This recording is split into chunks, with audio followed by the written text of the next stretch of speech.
explain the disconnect between your conversations with President Xi, when those potentially could happen and why they haven't happened yet? Well, you don't know whether or not they've happened. That's my question. Yeah, I mean, I've never said whether or not they've happened, but I have a very good relationship with President Xi, and I think it's going to continue. And I would say they have reached out a number of times. Xi or they? Well, the same. I view it very similar. It would be top levels of China. And if you knew him, you would know that if they reached out, he knew exactly. He knew everything about it. He runs it very tight, very strong, very smart. And, we're talking to China. So they've reached out in recent days or recent weeks? Excuse me? They've reached out since the 145% tariffs? Oh, yeah, sure. Do you believe a lot? Do you believe a lot all the time? We're talking. Have you talked directly to President Xi? I don't want to say that. It's just not appropriate. But you're speaking.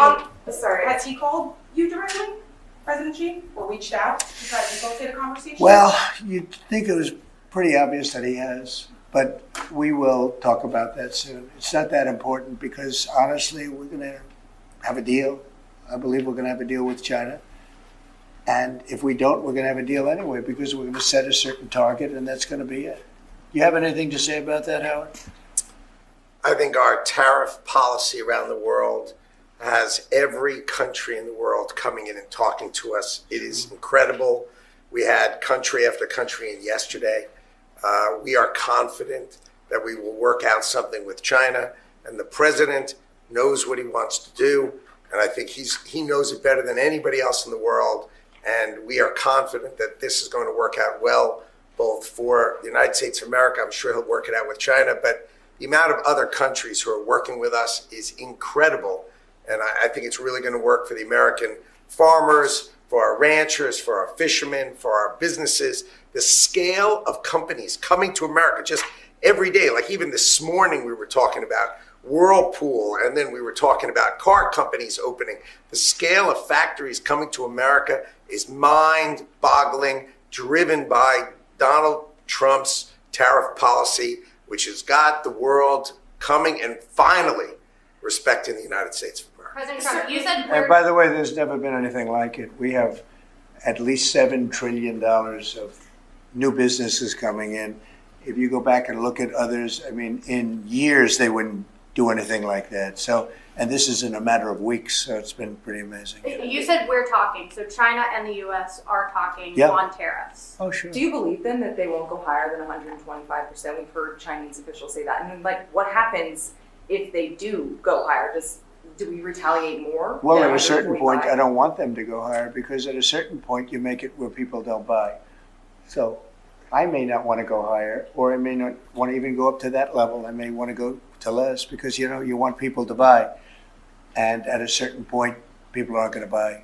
And it's actually up. It's actually up to 145% because you have the 20.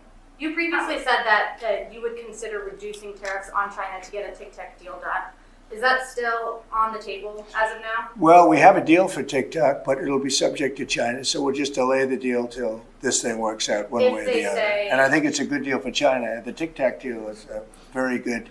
TikTok is good for China, and I think they'd like to see us do a deal, especially the deal that we have pretty much done with some of the best companies in the world. If they agree to sign the deal, would you take that into consideration? I think it would be something we discuss because it's a natural. If we're making a deal, I guess we'll spend 5 minutes to talk about TikTok. It wouldn't take very long. Can you give us a sense of how far along these negotiations are with China? Are they in the early stages, or are you inching closer now to actually making a deal on tariffs? I think that we will make a deal with China. I think we've had some very good talks, but we will have some very good talks remaining. And, I view it, and some people say, oh, rush. I think we have a lot of time. I think we have plenty of time. But we have very, very good. You saw Japan was here yesterday. We had Italy today. We had a great conversation with the Prime Minister. We've had very good talks yesterday with Mexico. Talking with everybody. The problem is it's only so many hours in the day. I think we're going to make a deal with China. We're going to make a deal with everybody. And if we don't make a deal, we'll just set a target, and we'll live with that, and it'll be fine.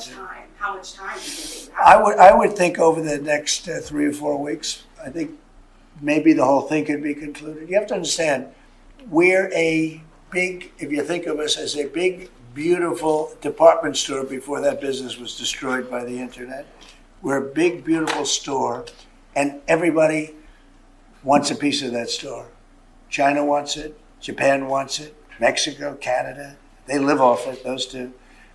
Without us, they wouldn't have a country. And everybody wants a piece. And at a certain point, if we don't make a deal, we'll just set a limit. We'll set a tariff. We'll set some parameters. And we'll say, come in and shop. They may not like that, and they may find it, or the market may find it too high. You know, more likely the market. But the market may find it too high, or the country may find it too high. Then they'll come back and say, well, we think this is too high, and we'll negotiate. Or they're going to say something else. They're going to say, well, let's see what happens. But they always have a right not to do it. So they can say, well, we don't want it, so we're not going to shop there. We're not going to shop in the store of America. We have something that nobody else has, and that's the American consumer. And I had the most successful 4-year period in the history of this country, and I think we're going to blow it away this time. But there is a little bit of a transition, and we're going to have that little transition, and it's not much of a transition. You know, if you look right now, we're getting 25% on cars, right? We're getting 25% on steel. We're getting 25% on aluminum. We're going to have some other things that we're going to be adding in the not too distant future because we want them to be made here. The medicines, the drugs, pharmaceuticals are going to be done, and computer chips, et cetera, et cetera. And because of that, we have the biggest computer companies in the world coming in from Taiwan and other places, and they're building in Arizona and lots of other places. We're number one in AI by far. We're leading China by a lot, by tremendous amounts. We're going to supply electricity at levels never supplied before. They're going to build their own electric. We're going to let them become a utility, essentially. And it's going to be amazing for the country. They're going to build their own electric plants. We have to double up our electricity to remain number one in AI. We're going to have to double up our electricity take our whole country. We're going to have to double up our electricity. Think of that.